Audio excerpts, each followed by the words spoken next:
ശരിക്കും പറഞ്ഞാൽ എനിക്ക് അവതാർ സിനിമയില്ലേ, അവരുടെ ആ ഒരു പ്ലാനറ്റിൽ പോയ ഫീല് കിട്ടി കേട്ടോ. വലിയ മരവും ഫുൾ പച്ചപ്പും, എനിക്ക് അങ്ങനെ തോന്നിയേ. എനിക്ക് ഭയങ്കര ഇഷ്ടമാണ് അങ്ങനത്തെ ഒരു ആംബിയൻസ്. കുറച്ച് പേര് അവിടുന്ന് വെള്ളം കുപ്പിക്കകത്ത് എടുക്കുന്നുണ്ടായിരുന്നു കേട്ടോ, കുടിക്കാനായിട്ട്. നല്ല വെള്ളം, ഒഴുക്കുവെള്ളമല്ലേ. അവിടെ ഇങ്ങനെ കല്ലൊക്കെ പാകിയ വഴിയാ കേട്ടോ, കരിങ്കല് പാകിയ വഴിയാ. ഞാൻ എന്തായാലും അരക്കൈ നോക്കാമെന്ന് വെച്ച് അതുവഴി ഞാൻ വലിഞ്ഞു കയറി ആ കേവിനകത്തൊന്ന് കയറാനായിട്ട്. അങ്ങോട്ട് കയറാൻ എളുപ്പമാണ് കേട്ടോ. നമുക്ക് ആ വേരിനകത്ത് ഇങ്ങനെ ഓരോ പൊത്തുകളുണ്ട്. അത് ആ കയറിയവരൊക്കെ ഇട്ട് വെച്ചതായിരിക്കും കയറാൻ എളുപ്പത്തിന് വേണ്ടി. അതങ്ങനെ ഞാൻ കണ്ടിട്ട് എനിക്ക് തോന്നിയേ. പിന്നെ ആ പാറ കിഴിച്ചു വെച്ചിട്ടുണ്ട്, കാരണം വിരല് കൈ ഇറക്കി കയറാനായിട്ട്. അങ്ങോട്ട് കയറിപ്പോ നമുക്ക് എളുപ്പമാണ് കേട്ടോ. അതിനകത്ത് അങ്ങനെ വലിയൊരു കാഴ്ചയല്ല, കുറെ ഇങ്ങനെ ഒരു ഗുഹ പോലെ, അത്രേ ഉള്ളൂ. ആ മരത്തിന്റെ ബാക്കിലൂടെ നമുക്ക് കറങ്ങി വരാം. മരത്തിന്റെ അല്ല, ആ വേരിന്റെ ബാക്കിലൂടെ. നല്ലൊരു മഴ പെയ്യുന്ന സമയത്താണ് നമ്മൾ അതിനകത്ത് നിൽക്കുന്നെങ്കിൽ നമ്മളൊട്ട് നനയല്ല കേട്ടോ. പിന്നെ ഇത് ഇടിഞ്ഞു വീഴുമോ എന്നൊക്കെ ചിന്തിക്കാൻ പോയി കഴിഞ്ഞാൽ അങ്ങനെയൊക്കെ പേടിക്കേണ്ട വരും. തിരിച്ചിറങ്ങാൻ ഞാൻ കുറച്ച് പ്രയാസപ്പെട്ടു കേട്ടോ. വേറൊന്നുമല്ല, നമുക്ക് താഴോട്ട് ഇറങ്ങാൻ നേരം ആ പിടിച്ചു കയറിയ ആ കുഴികളൊന്നും കാണത്തില്ല ശരിക്ക്. അപ്പം നോക്കി ഇറങ്ങണം. അതുമല്ല, താഴെ പോയി കഴിഞ്ഞാൽ പാറയാണ്. ഞാൻ പിന്നെ ജാക്കറ്റ് ഒന്നും ഊരിയില്ല, ഹെൽമെറ്റ് വെച്ചോണ്ട് കയറണം എന്ന് ഓർത്തു. അപ്പം ഹെൽമെറ്റ് വെച്ച് കഴിഞ്ഞാൽ കറക്റ്റ് വ്യൂ കിട്ടത്തില്ല. പേരെങ്ങനായിരുന്നു? വിഷ്ണു ചേട്ടനാണ് അപ്പം എനിക്ക് വീഡിയോ എടുത്ത് തന്നെ. താങ്ക് യു കേട്ടോ. ഞാൻ ഇവിടെ വെച്ച് പരിചയപ്പെട്ട കേട്ടോ. എവിടെ ചെന്നാലും നമുക്ക് ഒത്തിരി കൂട്ടുകാർ കിട്ടും യാത്രയിൽ. ബ്രോയുടെ പേരെങ്ങനെ? ആരോമൽ. തലയിലുപുറമായിരുന്നല്ലേ? ഓക്കെ, നമ്മൾ അടുത്താണ്. ബ്രോയുടെ പേരെങ്ങനെ? ദേവാസ്. ഓക്കെ. ജിമ്മിൽ പോകുന്നുണ്ടോ?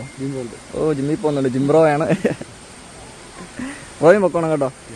ഓക്കെ. അവരുടെ കൂടെ ഞാൻ ഒരു ഫോട്ടോ ഒക്കെ എടുത്തു കേട്ടോ.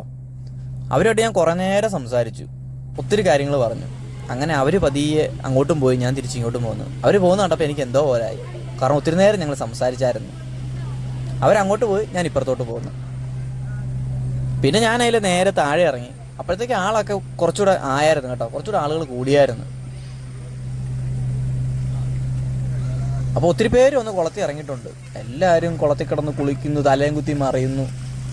ഈ കിടക്കുന്ന പോലെ കരിങ്കല്ലായിരിക്കും അതിനകത്തും. അപ്പം എടുത്ത് ഡൈവ് അടിക്കാതൊക്കെ ഇരിക്കുക ആഴമില്ലാത്ത ഭാഗങ്ങളിൽ.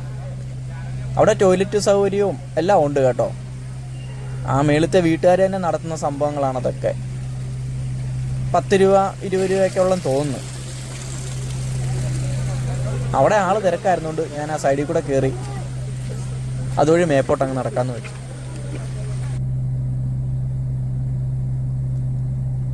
അങ്ങനെ നേരെ വന്നു. നല്ല വിശപ്പുണ്ടായിരുന്നു, ബാഗിനകത്തൊരു ഏത്തപ്പഴം ഉണ്ടായിരുന്നു. ഏത്തപ്പഴം എടുത്ത് കഴിച്ചു. പിന്നെ അവിടുന്ന് വേറെ എങ്ങും പോയില്ല കേട്ടോ. നേരെ ഞാൻ വീട്ടിലേക്ക് തിരിച്ചു.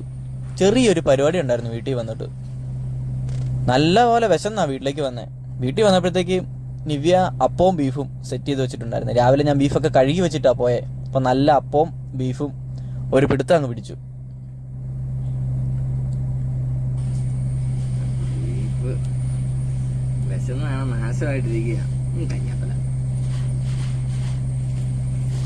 നല്ലപോലെ വിശന്നാ ഞാൻ വന്നത് കേട്ടോ. ഒരു പരുവായിരുന്നു. അതുകൊണ്ട് നല്ല ടേസ്റ്റ് ആയിരുന്നു അപ്പത്തിനും ബീഫിനും ഒക്കെ. ഞാൻ പുറത്തു പോയി അങ്ങനെ കഴിപ്പ് വളരെ ചുരുക്കം കേട്ടോ. യാത്രയിലാണെങ്കിലും അല്ലാതെയാണെങ്കിലും ഞാൻ ഏത്തപ്പഴമോ അങ്ങനെ എന്തെങ്കിലുമൊക്കെ എടുത്തോണ്ട് പോകത്തുള്ളൂ. പുറത്തുനിന്ന് അങ്ങനെ പോയി ഹോട്ടലിൽ കയറിയുള്ള കഴിപ്പൊക്കെ വളരെ ചുരുക്കുക. പിശുക്കനായിട്ടൊന്നും അല്ല കേട്ടോ. എന്തോ ശിവാനിക്കും കൊടുത്തു. ശിവാനി ആയാലും ഇങ്ങനെ കളിച്ചോടി നടക്കുമായിരുന്നു. അപ്പൊ യാത്രകളും ചെറിയ ചെറിയ വീഡിയോസും ഒക്കെ ആയിട്ട് ഇനിയും കാണാം കേട്ടോ. Okay, by.